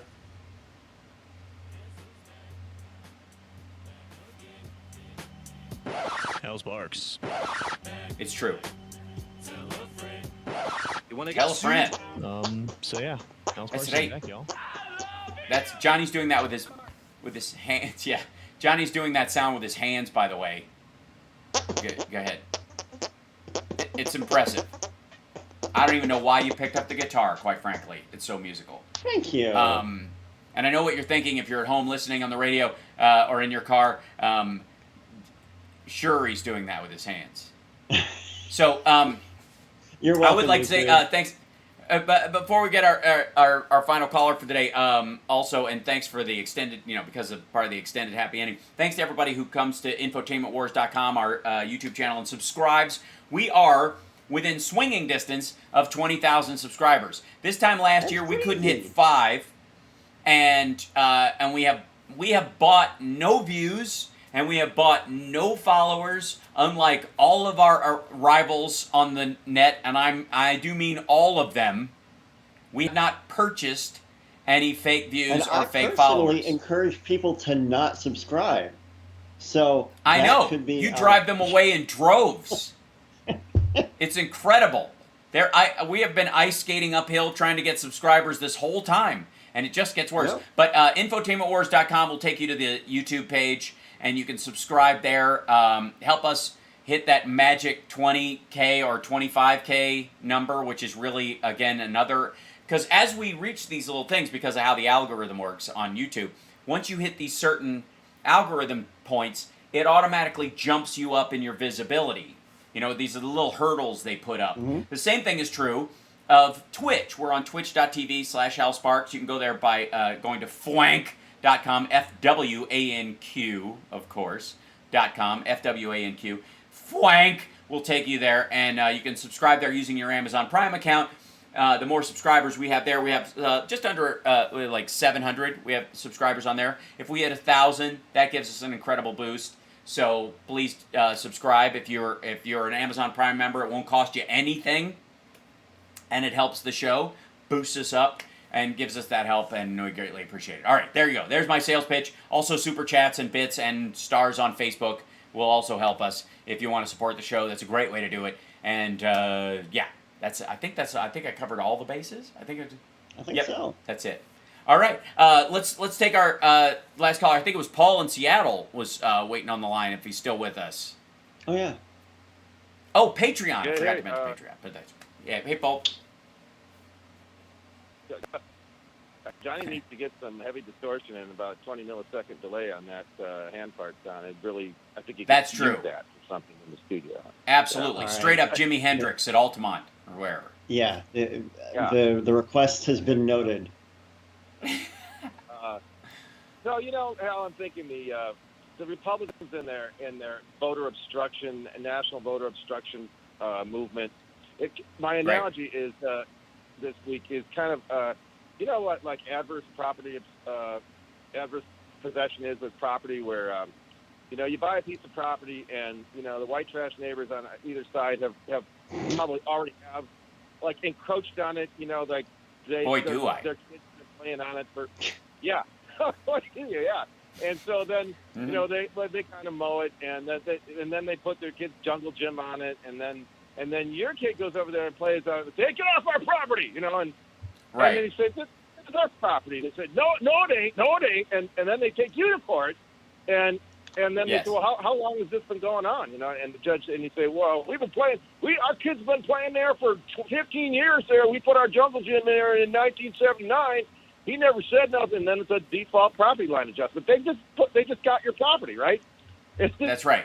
I mean, this happened to me. We bought a piece of an acre out in Woodinville here, and the neighbors on every side had been encroaching on it, mostly because of the topography, and it was overgrown. And when I started clearing it off, because my wife is a botanical gardener, everybody's screaming at me, "Hey, that's our property!" You know, and I said to my wife, you know, we must have an acre around here somewhere, babe. I mean, it's it's up. Your acre goes up. It includes part of the sky, but unless your neighbor starts flying a kite, in which case, if the kite stays up long enough, they own part of the sky over your property as well. And if they keep it up long enough and you don't push back, then this is exactly what's happening. Is that, you know, when you try to be nice about stuff and you try to be reasonable, what you end up with is your state legislature, you know, just takes away your rights to vote.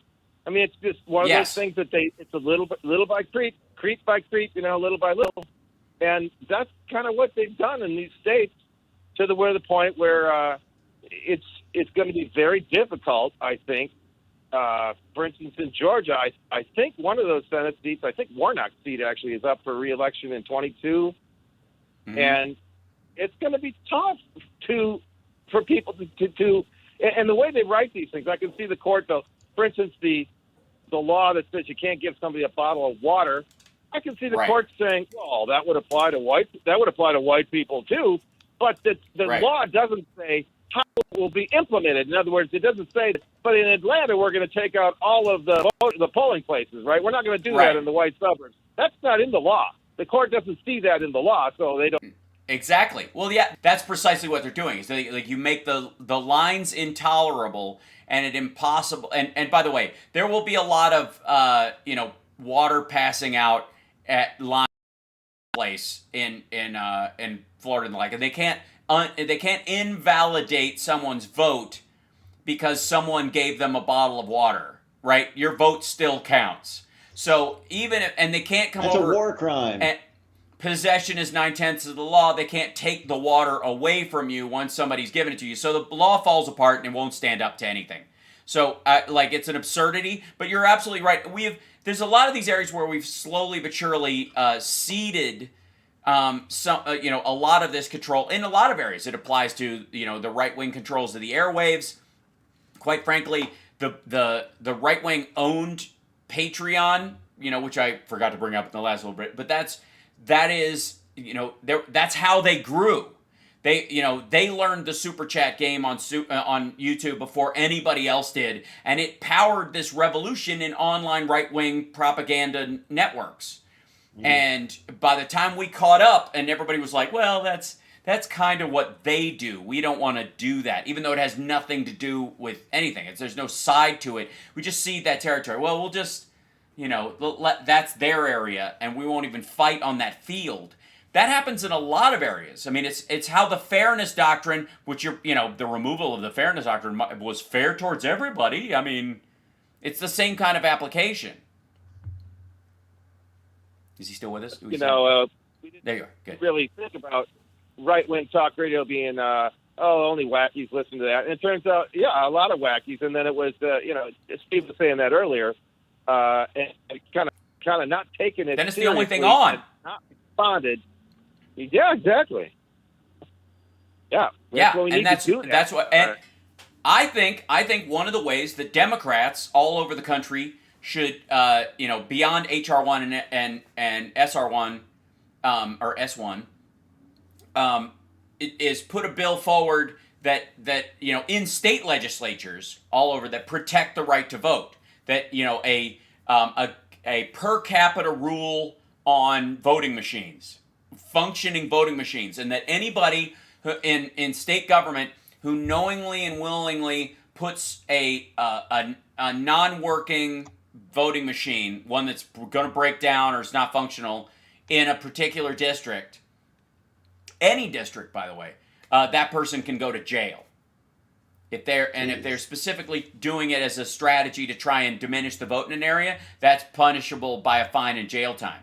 Those kind of things. Like the Democrats, one of the ways they could do it is beyond not acquiescing to these rules and also by fighting them in court as Republicans try to put them forward because they are uneven applications of law, is to start writing laws that codify the right to vote. That start regularly, even, in the case that they fail, because Republicans filibuster them, make Republicans in the Senate, for example, filibuster a constitutional amendment that codifies the right of every American citizen to vote. That it is seen legally on all fronts as a right. There have been areas where, I think in the 14th Amendment, where they refer to it as a right, but don't actually assert it as a right. That the right to vote based on, your gender, your sex, or your race, or your national origin, you won't be denied the right to vote on that. But you're not guaranteed the right to vote either. You're just not going to be denied it based on those things. We're going to do it based on, if all the minorities are in a poor area, we'll just deny the voting machines to the poor area, and you cast the net where you want to catch the kind of fish where they're going to hang out, right? And so that's actually one of the ways that you could fight back on this stuff, is that anybody who denies any American citizen their right to vote, and that they have an absolute right to vote, and that interference in their absolute right to vote is a crime, would shift how a lot of these behaviors over time, over about 10 years, because people would start going to jail for purging people they knowingly from the voter rolls that they know are legit voters, and they're just using schemes to do it. You could, that's a violation of their rights, and therefore they would lose in court, both criminally and civilly. There has to be active push on that. Thank you, Carl. It's the 15th Amendment. Bless you for bringing that up. So the idea is that there's references about you can't deny it based on that, but you also can't support it. It's just there. The right to vote is this kind of like, it's there if you want to. We're really a republic, and voting is sort of the choice of whether or not to vote, is questionable to begin with. So that I think would have some value. Thank you for the call, Paul. I appreciate it. Thanks to everybody who tuned in today. Thank you for the super chats. Thank you for the Patreon support. Thank you guys for those that signed up on Twitch as well, for being a subscriber there. Bless you for that. Everybody on Facebook, thanks for gathering with us, especially the trolls, because you spread the influence of the show further than anybody else. Really, where would we be without you? We'd be just preaching to the choir, and we wouldn't have anybody hate watching us. And that would be sad. Mm-hmm. See you next week. Thank you, Johnny Million. You're awesome. Thanks again, and happy birthday again to Can't Stop Lying. We'll see you guys. I'll see you guys on my live stream on Monday, 3 p.m. Pacific time at infotainmentwars.com or fwank.com. I will be live streaming the entire first day of the Mike Pillow Symposium. See you later. There we go. The Symposium. Yeah, that's right. That's good. It's just how it is. Yeah. Yeah, trolls are fun. They should have one. Oh, it's V. Gabriel's birthday. Happy birthday, V. Gabriel. Right on. Yeah. Yay! I did not see that earlier. I'm sorry that passed by. Right on. He's going to suck your brain. Yeah, I'll live. It'll be funny as hell. It will be... I have no doubt there will be parts of it that will be, dry as a lie sandwich. But I do worry about the things that you watch on behalf of this, on behalf of letting us know what they really are. Dude, the stuff I watch that I don't put on the show because I don't do anything twice, so I don't rewatch stuff. Yeah. Some of it is just awful. You know, I will say though, there are moments because of the silliness of what I deal with regularly, where I will be just in the car or driving around or doing something or whatever, and I will burst out in laughter based on something we all laughed at on the live stream at some point. Like I will start giggling because of something that is still funny, like the Marjorie Taylor Greene thing where she was tricked into going outside and then they locked the door behind her. 3 times last week I laughed out loud at that on my own. I don't even think I knew about that. Okay, so she, when they went down to I posted a video of it. I'll repost it on my Twitter feed. No, they went to the DC jail. She and Matt Gaetz and Louis Gohmert and that crowd, they all went down to the jail, and they said, like they went in. There's this video that they were playing on Newsmax where she's knocking on a door like a creep, like hello, let us in, hello, like a psychopath, right? And then they showed her inside talking to the I guess the lobby cop there, the superintendent of that particular thing or whatever, who come out and said, no, you can't come in because you have no right to be here. You haven't gone through the proper channels. You're inserting yourself in. Like some of these people could claim that your presence means that they had the right to do it and that they have a right. They should be let out. You can interfere with their actual defense or their prosecution, and so no, you can't come in. It's silly. Like their lawyers have a right to say okay or no, and so does the state. This is ridiculous. So they showed up, and then they showed that video, so her knocking and then them inside talking the thing, and they're narrating over top. They cut back to her, and she goes, actually, you showed that backwards, because when we showed up, we went straight into the lobby, and then they said, our superintendent, who you need to talk, we want to talk to the superintendent or the manager or whatever. Basically, she was Karening them, and they go, oh yeah, she's right outside. You could talk to her. That's her right over there. And they went outside, and when they went outside, they locked the doors behind them. So she just cell phoned. She didn't have to tell anybody that. She let everybody know that she got suckered so easily. Oh my God. And we all got to watch it live, essentially, on the live stream. Her just outing herself as falling for the biggest freshman gag ever. It was so beautiful. It was so dumb. I can see myself falling for that. Oh, yeah. Who do you want to talk to? The manager. Oh, yeah, she's right out there on the sidewalk. Yeah. Oh, it was just, it was so beautiful. That's amazing. So I will post that again on my Twitter feed for everybody, so they please can look do. Well. I'll look for it. That's amazing. Yeah. But we'll sign off. I'm going to let you go, Johnny Million. I'm going to sign off. Yeah, I've got to go do some little bit more of a compost project. Oh, nice. Oh, that's Chicago. That was Chicago coming in. That was the blues are bluesy, Chicago bluesy, blues Chicago, wow. The blues. Yeah. So thank you guys for tuning in today. Loved you, Johnny Million. Loved you guys in the chat room. We will see you guys next time. I will see you guys Monday for the regular. Take care of yourself and take care of yourself.